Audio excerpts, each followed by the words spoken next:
appreciate everyone coming out to support local comedy tonight. If you want to like talk about it, come talk to me. What I tell everyone when they talk about doing comedy, I'm like, go to an open mic. Because they're either inspiring because you go and you see someone who's really good and you're like, that's awesome. Or you go and you see someone who's really bad, like Max here, and you're like, I can do better than that. I'm just playing. No, but for real, if you can tell jokes for 5 minutes without bringing up the Holocaust, you're ahead of the game. So for me, comedy has helped me be like yes and with my life, like just for material, you know, like so this pro wrestler asked if I would suck his dick in his friend's car after his match. After his match, right? That's a sweaty dick.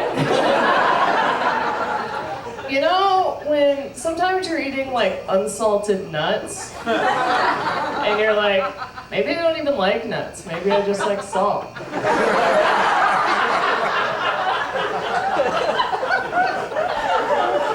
Dicks are the opposite of it. I think, less salty the better. So I said no, but like I thought about it too long, probably. Just because I'm like, maybe there's something here. But it was the same reason I like said yes to going to my high school reunion. That was this last summer. Like maybe something will happen, I can use it, and you know what, it was fine. Everyone's the same, I'm the same. My friend from middle school reminded me about the time that I shit my pants at her house and her corgi ate the poop out of my underwear. Do you guys remember the first time you spend the night at a friend's house and you realize like, oh wait, not every family like calls everyone in to look at epic poops. Like, you do a lot of growing up in that 5 minutes. And that's why I'm so mature.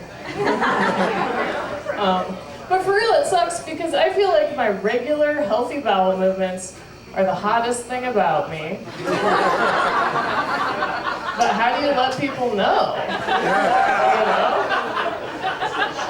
I have to imagine that this is what having a big dick is like. Do you guys ever wonder if your dad actually has a huge dick or you just saw it when you were really little?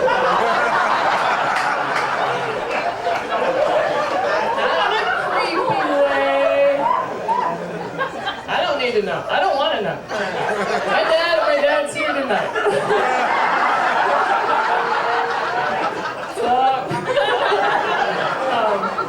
So when he stays at my house, the bedrooms, we sleep separately. The bedrooms are on the second floor, the bathroom is on the main floor, and there's like a treacherous stairway in between that he does not like traversing at night. So he pees in bottles up in the bedroom. So one morning I saw him like dumping out. It was like one of those old-fashioned 12-ounce glass Coke bottles that my landlord had up there for some reason. And I'm like, the mouth of that bottle and the dick I remember from my youth doesn't add up. He probably peed all over up there.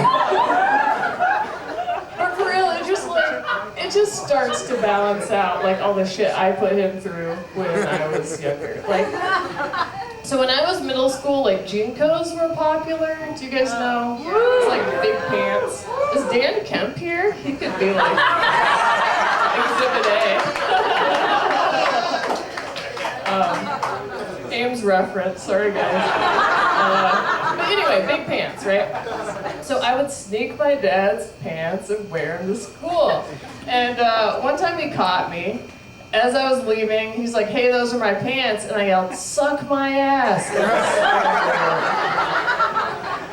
So like, for 7th grade, like, suck my ass, pretty good insult. And now it's just like what people do on the second date. not me. I think like buttholes are so hairy. Maybe I'm just projecting. I know you can do stuff with it. Fortunately, I have this thing called glasses privilege. Do you guys know? I can be like, I've seen enough. Which is like really handy for sex, but like not much else. Like, so I have to take off my glasses in the shower, and sometimes I'm just like establishing the perimeter, pubic hair wise, and then I get out of the shower, and then I put my glasses back on, and there's inevitably a corona of pubes like outside where it just like goes out further than I thought. But it is every single time, so you'd think I'd learn. And that's not that I don't like pubes, like I love pubes. So when I'm laying in my bed at night going to sleep, I just kind of like grip them. It's just kind of, as I'm falling asleep, it's just like a safe feeling, I guess. I don't know. Like one time, so I was laying on the couch and I thought of something. I'm like, this could be funny. And I told my boyfriend, I'm like, will you write down ice cream tastes better when you throw it up? And he's like, why can't you do it? I'm like, I'm busy. And like busy meant like I was laying on the couch gripping my pubes, you know? So I think a lot of us have these like comforting things.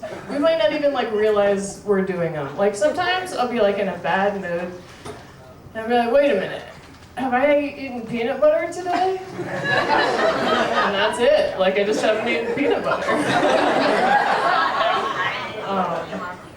Do you guys know how American peanut butter is? It's very American. I think my love of peanut butter is like the most patriotic thing about it. Because like, you go to other countries, like they don't have it for sale, they don't eat it, they don't even trust it, which really makes me wonder like, what do folks from other cultures put on their junks to have dogs lick on?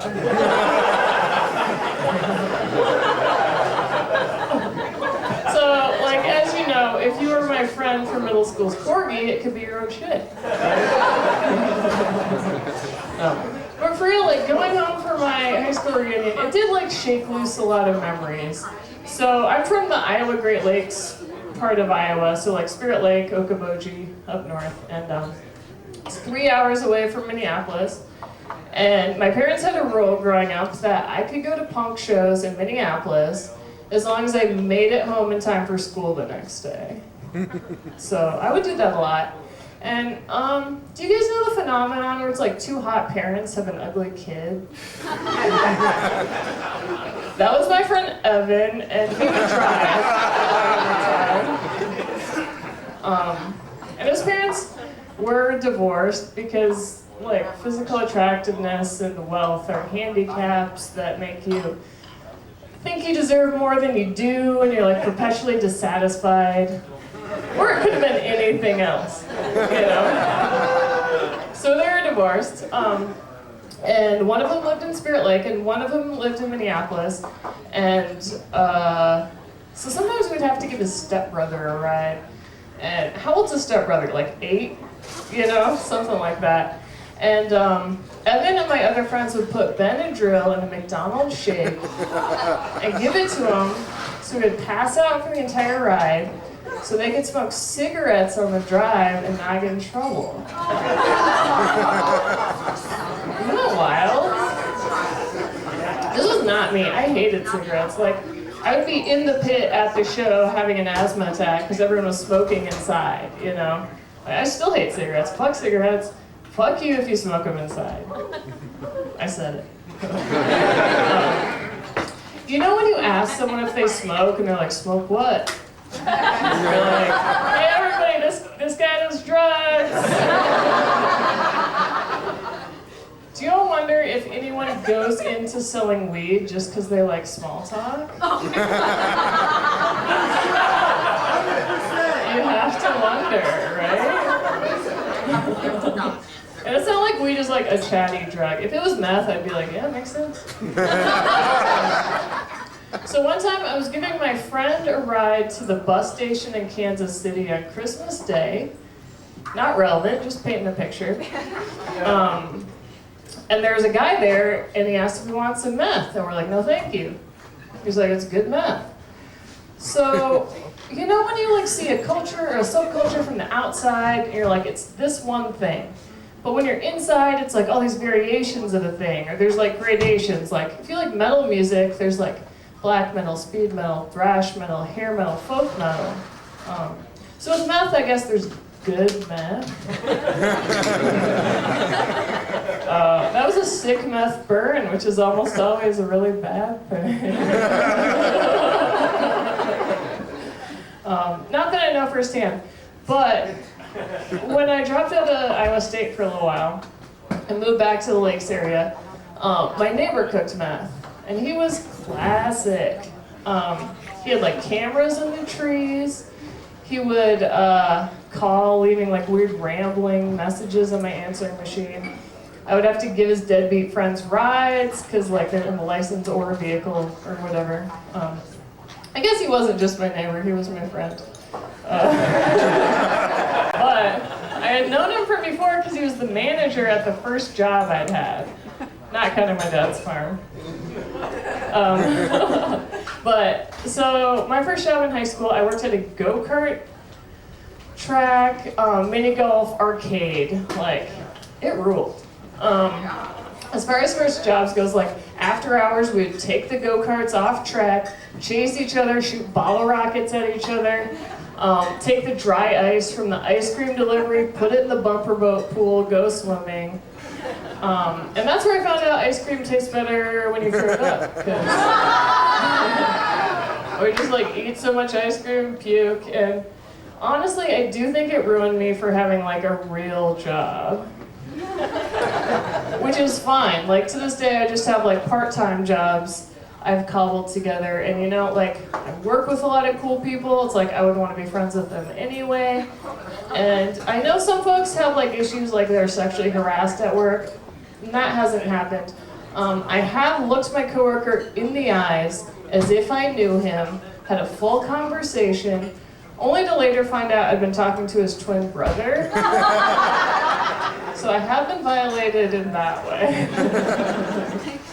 But otherwise it's pretty good. Like part-time job, like I feel like a lot of people like identify too hard with their profession or their job as just like who they are, and that's weird to me.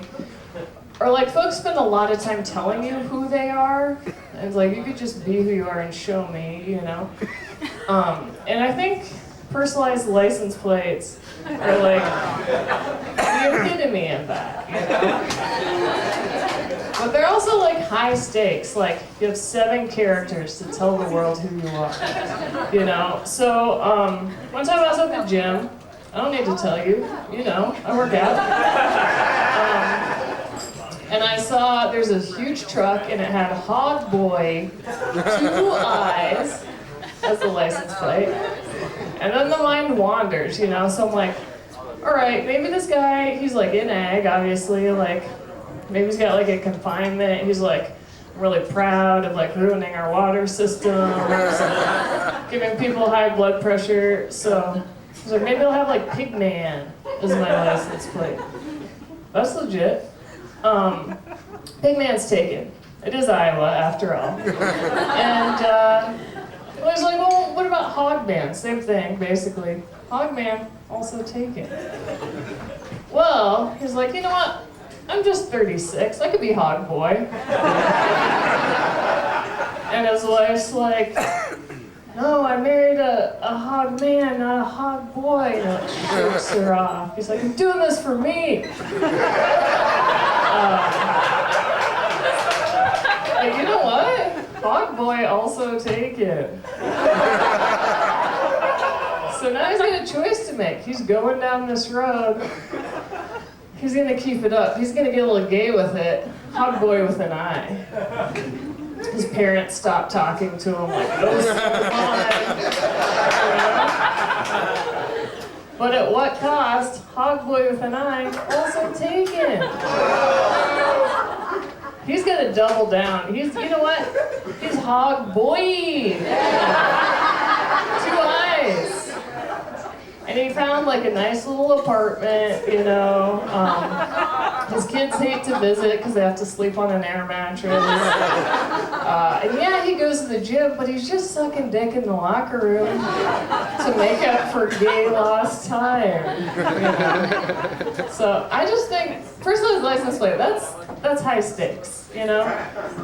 Bumper stickers, that's where it's at. You can have like a bunch of different bumper stickers. They can say whatever. It's not like who you are, you know? Like, I have one bumper sticker. Same as my dad. We got matching bumper stickers, okay? It says Gatorade should be thicker. It's not who I am. When you see my 97 Camry with the duct tape over the brake lights and I'm exiting through the passenger door because the driver's side door is broken. Yeah, that's who I am. But I'm not making a big deal about it. You know what I would like to make a big deal about? Everyone who showed up tonight. Thank you so much. Angry Irishman for letting us put this on. Daniel for being such a trooper, helping me like put this together. My buddy Jess Nelson, who is the moderately hairy back on the flyer. We are going to have a hairy back contest in between, just to look for the next, you know. Who else? Allie Grass for playing. You know what? If you don't see him tonight, you might have to wait till next week to see him.